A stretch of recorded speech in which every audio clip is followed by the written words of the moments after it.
Yesterday was the day the patch 6.2 dropped in Final Fantasy XIV, and naturally I went ahead and I played as much of the content as I could possibly get my hands on. The one thing that I still haven't done is the Extreme Trial, and obviously I haven't finished up Island Sanctuary because there's just so much stuff to do there. I've barely even scratched the surface when it comes to Island Sanctuary, but for today I figured I would do a video that is going to be completely spoiler-free, so if you have not played the MSQ, you don't have to worry. I'm not going to spoil any part of that for you. If you have not done the raids, you also don't have to worry. I'm not going to spoil any of that for you either. The background footage that you're going to be seeing throughout this video is going to be either like just simple Island Sanctuary gathering or something like that, or maybe like an older dungeon in the game that is not going to be relevant for any story purpose whatsoever. At least that is my intention. If you guys consider Island Sanctuary gameplay to be spoiler, which there really isn't any like story component to it. It's just like an island, you gather stuff. But if you think that's a spoiler, then feel free to minimize the window. You don't have to watch it. It's perfectly fine. Now, let's get things started. So, as the patch dropped yesterday, I went ahead on the afternoon and I streamed the entirety of the MSQ. Not a whole lot of people showed up, which is pretty much what I expected because people want to experience the patch for themselves, which is, again, one of the reasons why I wanted to do this video spoiler-free, so that you can enjoy a little bit of Final Fantasy XIV content without having to worry about, oh my god, is he going to show something, right? But, so we're going to be talking about all of the content that I was able to go through. So I played the entirety of the MSQ. My thoughts about it were, I like that we are, I basically like where we go during this particular MSQ patch. I thought it was pretty cool. I've always wanted to go there. There's like connections in other... how should I put this without going into spoilers? There's other content in a previous expansion that kind of like connects heavily to the place that we go, and the stuff that you find there is extremely interesting. And let's just leave it at that for now. I thought it was very interesting. I like the developments. I think that pretty much anyone that has more knowledge of Final Fantasy IV is going to get significantly more enjoyment out of this patch than I did. That's not to say that I didn't get enjoyment out of it. I think it's interesting to discover previous Final Fantasy games through the interactions that we do in this one. And the one criticism that I've had in the past is the Return to Evilist quest, which is like a reference to tactics in Final Fantasy XII, so I'm told. And those quests, I didn't find them that engaging because it definitely felt like they were really drawing on the source material for people that have played those games. And as someone that had not played that, it was kind of like off-putting in a way. But, you know, the raids themselves were fantastic. Don't get me wrong. It's just like, again, there was not a whole lot for me to latch onto with those quests on a personal level. I'm not saying that, you know, somebody else couldn't have come along and enjoyed those. The reason I'm talking about that is, like I said, there's a lot of Final Fantasy IV references in this patch. There's a lot of stuff that happens that probably people that have played Final Fantasy IV are going to relate to. But as someone who's coming in as a complete outsider, I've never played Final Fantasy IV. I have no, I have no knowledge of these references that they keep throwing out from different characters, and I did not feel alienated in the same way that I felt alienated with the Return to Evilist quests, is I guess what I'm trying to point out there. So if you're someone who's coming in fresh, I don't think you're going to feel the need to like, oh, I should play this. I mean, I'm pretty sure, again, I'm sure that you'll enjoy it much more if you have played this title, the stuff that they're referring to, but at the same time, it wasn't like unpleasant and I didn't feel disconnected. It felt like there was definitely a narrative thread that ties directly into the MSQ and makes this work, particularly because of references from previous stuff that has happened in the game, which is something that they tend to do in a very brilliant way. Now, having said that, was this like something that blew me away? No, it was good. It was just like good, right? And on a scale of like, it was mind-blowing. Everything in my brain exploded. The neurons fired. It's like, no, it wasn't like that. It was like, no, it was good. I liked it. I thought it was fun. Thought it was pretty cool. I guess one of the things that I wish is, again, that they would pump up the challenge a little bit more on a lot of these things, but I understand why they don't, because obviously a lot of this stuff needs to be accessible to a wide variety of players, so I understand. It's just like a lot of us, once you And I'm not saying this as in like, oh, I'm so good, I'm so amazing at the game. It's just like, I kind of wish there was a little bit more challenge on a lot of these because it's very hard to actually fail, right? Even the MSQ includes the dungeon and trial. By the way, I don't think that this is like news for anyone. This was mentioned multiple times, but the dungeon and trial are both connected to the MSQ this time around. That is something that I personally kind of like. I prefer if they keep bringing more things into the MSQ as opposed to just like segregating it into different like quest lines and stuff, which is something that they've done. Say, for instance, an example would be Heaven's Word, how in order to get to some of the trials, you would go and you do the Warring Triad quest, which was completely optional, right? And here, it's like, no, here's the trials, boom, let's go. And I was like, okay, that's cool, let's go, I like it. And I kind of can see where, like, what the next trials are going to be. Like, if you think in terms of Shadowbringers, it would almost be like, you know, Sorrow of Wyrlet was its own separate quest line from the MSQ. I personally kind of like it when the trials are brought into the MSQ. I think it makes more sense. But again, I am someone who is going to do every content that they put in the game no matter what. So I don't know how some players relate to that. Maybe some players like the trials less. Maybe they just want to do the MSQ so that they can access other side content. So again, I don't know how other players feel about it. I'm actually curious. Let me know in the comment section below how you personally feel about that. Do you like what they've done with Shadowbringers more, with the Sorrow of Wyrlet quest line and stuff like that for the trials? Or do you prefer the trials to be included in the MSQ? Let me know how I feel about that. Speaking of trials, I thought the trial was pretty cool. I enjoyed the trial. I thought the mechanics were interesting because you guys know there are a lot of mechanics that I've seen like once or twice, because when I started playing the game in 2019, obviously we were in Shadowbringers, so there wasn't like a whole lot of sense in me doing earlier Savage content. It's like I want to do it, but at the time it was kind of hard to get a group. Oh yeah, let's get like 8 people together, let's go do Savage old content. Nobody wanted to do it. Nowadays, I do have a couple of people that I play with, but, you know, we're going through and we're doing current content, then sometimes take a break, whatever.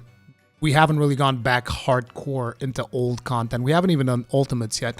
There's a lot for us to do still. But, you know, I don't have a lot of... What I meant to say with that is I don't have a lot of reference towards some of the mechanics that are introduced and stuff like that. So sometimes I see a mechanic where, like, for instance... Like, I really don't want to reference mechanics as a trial because it could be considered a spoiler, but like I'll see certain mechanics, I'm like, oh, that's a neat little mechanic that you did there. So that was cool for the trial. I enjoyed it. The new dungeon, I love the design of it, and I particularly like the fact that if you go through the MSQ, they actually use the map of the dungeon. They have you going back into the dungeon while you are doing the MSQ.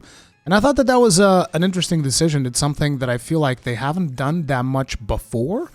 And I thought that it was interesting because that dungeon just looks, in terms of like visually, it looks really, really cool. And I enjoyed going through later at my own pace, which is something that I usually do with, you know, whenever there's a new dungeon, I'll go in with trusts so that I can go really slow through it at my own pace and whatnot.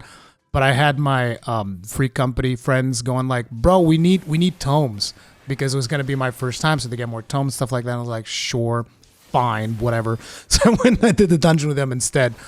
But it was a really cool dungeon, but I have the same complaint that I always have with every dungeon. There was one dungeon where they did something a little bit different, and it got me like really excited for potential future dungeons, but they haven't really done much like that since. And the dungeon that I'm talking about is like, what's it called? Pogglefon or something like that? One of like the final dungeons in Shadowbringers. And you guys are like, well, what did you like about that dungeon that was so different? It's because there was one section in that, I don't know if it's the first pull or the second pull. I think it's the first pull, right on the first pull, where you're pulling, and then as you are killing, there's a monster bashing a rock. And the monster bashes the rock and floods through, and you can continue to pull, which is a little bit more dynamic than the usual, you know, you pull one pack, move ahead, pull the second pack, AoE everything down because there's a wall and you can't pull anymore, and then you go and you repeat that, and then there's a boss. And then you go and you do that again, and then there's a boss.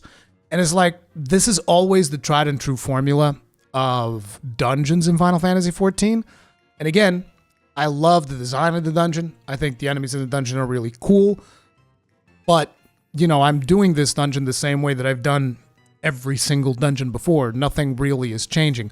And again, I understand why, because this is meant to be enjoyed by a variety of players, but this is the reason why I'm so excited for Criterion dungeons and variant dungeons, and because I'm a big dungeon guy. Like, I love doing instanced small group content. That's like my favorite type of content in MMOs, generally.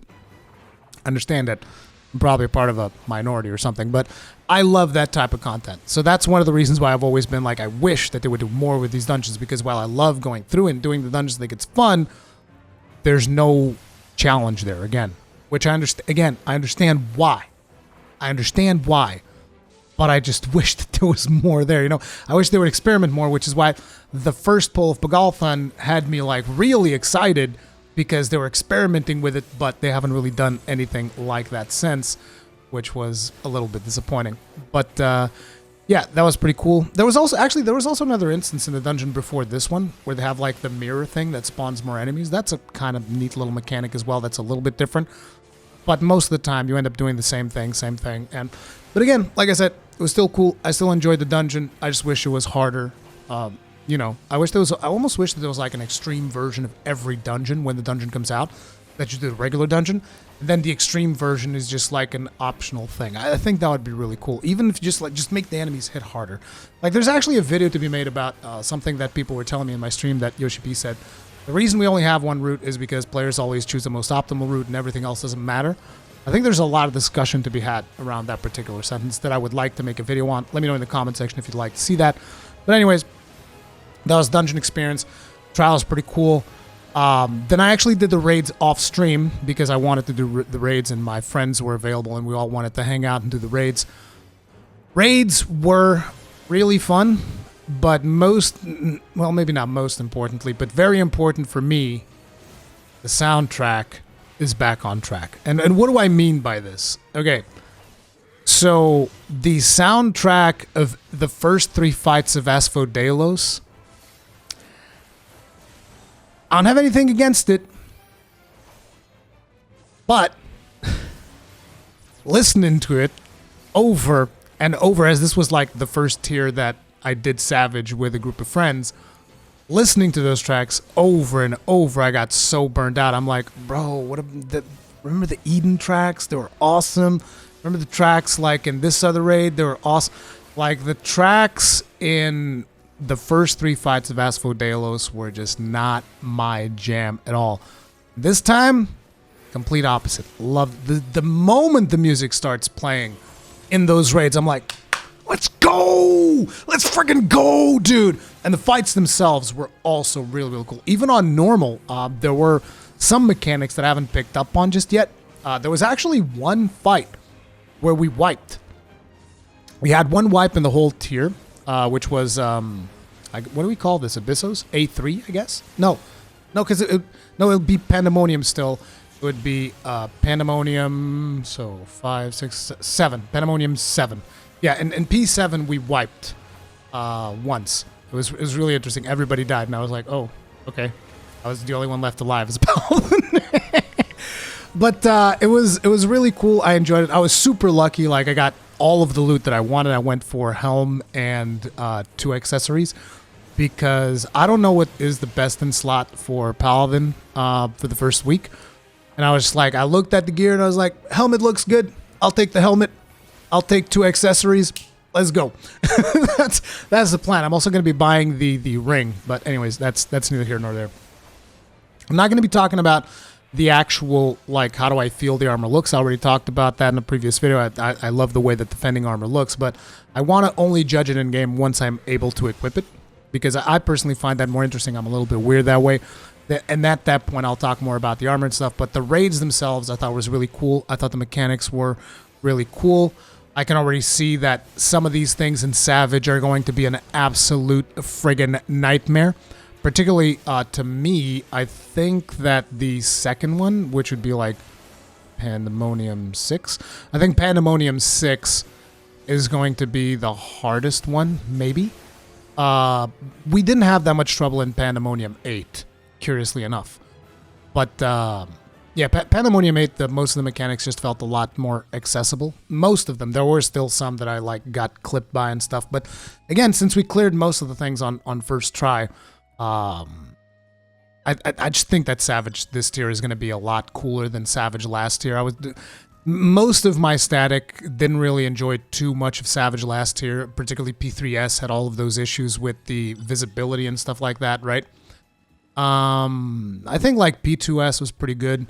P1S, we did the lazy intemperance strat where the tanks just eat debuff stacks. I was like, yeah, I'm lazy. I don't care. That's good. And everything else, like, yeah, I just enjoyed the raids. I think that Savage is going to be amazing. I want to try the Extreme Trial, but we still have people that are like on vacations and stuff like that, so we don't know when we'll be able to do the Extreme Trial. And then finally this morning, just now, I did a little bit of Island Sanctuary. And in terms of Island Sanctuary, it was pretty much what I expected, which is to say I'm not super pumped about it. I'm also not bummed out. It is exactly what I expected, which is it is extremely linear. I was hoping, you know, because again, I didn't see a lot of the content for Island Sanctuary because I wanted to discover it myself. I understand a lot of people, they just want a culture of the now. I want to see everything, like tell me all the information. I was like, yep, I know what Island Sanctuary is going to be. I just want to discover it for myself when it's actually in the game. So I went into the game and I started playing Island Sanctuary. I did the initial tutorial. I think I've completed everything that I can do from the tutorial now, and now it's just a point of grinding stuff out. Right? You get to your first quest that's marked by red because you need like a currency or something. I got to that point. And the thing about the Island Sanctuary is that it is extremely linear. I mean, pretty much they set the plots down as to where you're going to be putting buildings from what I can tell from my experience, and I could be wrong because it's still very early on. And I'm not trying to judge this too harshly. I'm not trying to discourage people from trying it out. I'm just giving my own personal feedback from what I wanted out of it. Like, I wanted a little bit more control as to where I placed the buildings. And naturally, they just give you the plots. You put the buildings there, the buildings just exist there, and it's whatever. And, you know, there's probably going to be an optimal path, and people are going to be doing guides on it and whatnot. That's what I would expect. It's like, do this thing first, then do that thing, then do this, and this is going to give you more of the currency. Or I expect there to be something like that. That's not the way that I'm personally going to be tackling the content. I'm just going to be going in every now and then, just like chilling, you know, doing a little bit of gathering here and there, picking up a couple of things, probably going to try to get the gear that is there, because there's like cosmetic gear that you can get from doing this, and there's also like dyes and stuff that you can get from rewards, which is cool. But ultimately, I guess what I wanted was more control to make my island my own island, where in reality what you're going to be seeing is like, because there's obviously the functionality of people visiting your island, you visiting their island, and there will be a couple of things that will be different, but like, I believe, for instance, that the location of the primary first building that you make, I think that's going to probably be the same on every island. I'm not sure if you get to actually move that one around or not. I know that you can move some of the workshops that you make afterwards that do handicraft and whatnot, because those are the things that I'm working on right now. But still, you know, I wanted more control, I guess. I wanted it to be a more custom experience, but in a way that would almost like replace housing in a lot of ways, because I mean, if you get to just basically plop all the things down, it would kind of like be housing. But I'm still curious to explore more of it, for sure. I still think that it is an interesting feature to have, and obviously, you know, there's a ton of people that love stuff like this, because, you know, they're just look at the popularity of Animal Crossing. Now, this is not Animal Crossing, but it is something somewhat similar, where you go and you collect things and then you build tools and then your tools evolve. And it is not connected with the gathering professions of the game at all, which I actually think is a good thing, because the gathering professions can be a little bit complex. And, you know, you're just trying to chill out doing stuff, and suddenly like, let me just throw 50 actions your way. It's like if you're just trying to zone out and chill, it's much easier to just go in there. It's like, no, I just want to right-click the thing or press the button on the controller that is going to enable me to just pick up the material and then go back and, you know, transform into something else. Now, a little bit of feedback that I would have that I feel like could be done. I mean, a little bit of feedback. It's like one thing that I kind of feel like could potentially be changed. And that is like, I think that Island Sprint should be a toggleable ability, which I believe, isn't that kind of the way that it works in PvP right now? You can basically toggle sprint and you'll just be sprinting the whole time. Or do you have to spam it? I think you might have to spam it still, but I think it would be cool if in the island you'd just be able to like toggle it. Just toggle sprint, because there's no cooldown. there's no cooldowns. You're basically always sprinting or mounting or whatever. But you can get around the island very fast, even though I haven't unlocked flying yet, which I believe you will be able to do at some point, and I think that will be interesting. But in a way, it's just like, what I really wanted out of it was more freedom. Like, I wanted to be able to, for instance, in the tutorial, as you progress through the tutorial, it's like, okay, we've unlocked the, what is the thing? The hatchet. The hatchet allows you to chop down trees and get more materials from trees. Before that, you just don't get the same materials from trees. It's the same thing. If you continue with the tutorial, it's the same thing with like mining nodes. Because I remember, for instance, one of the first things that I did was I started exploring the island sanctuary, and I'm like, I want to go find like all the cool nodes and stuff, right? And I found these really cool crystal nodes, and I would try collecting them, and it'd be like, nope. It would just give you a stone or something worthless. And like, nah, that's clearly something more valuable. So as you progress in the tutorial, eventually they unlock the hammer. I guess what I'm saying is I wish there was a way for me to just like go into the island and start unlocking these different tools as I collect the materials. So for instance, I pick up wood and I pick up stone, and it'd be like, okay, now you can make a hatchet. Instead of them unlocking the hatchet recipe for you, right? Then you do the hatchet, and then you start collecting stuff, and then eventually, now you can craft this. But I want it to be unlocked in a way where it doesn't involve a quest, which I don't know if maybe now that the thing is more opened up, maybe now that's the way that it works. Because, you know, again, I'm still very early on, so this is still just like initial thoughts. But I don't want to delve too much deeper into Island Sanctuary because that's the thing that I've done the least. Overall, when it comes to 6.2, I think it's a fantastic patch. A lot of content for people to engage in. I definitely want to do more Island Sanctuary. I can't wait to start doing Savage. Hopefully we can start that next week. I'm not sure if everybody from my static is going to be ready for that. I want to jump in and do the Extreme Trial, do all of that stuff. But yeah, how have you guys been enjoying 6.2? Let me know in the comments section down below. That is going to be it for this video. Sorry about the sudden transition that probably happened at one point because I got interrupted by something that was happening, and then I had to come over to this studio. Now I'm recording here. But yeah, hopefully you guys enjoyed the video anyways. That is going to be it. I'll see you guys in the next one. Stay strong, stay safe. Peace out.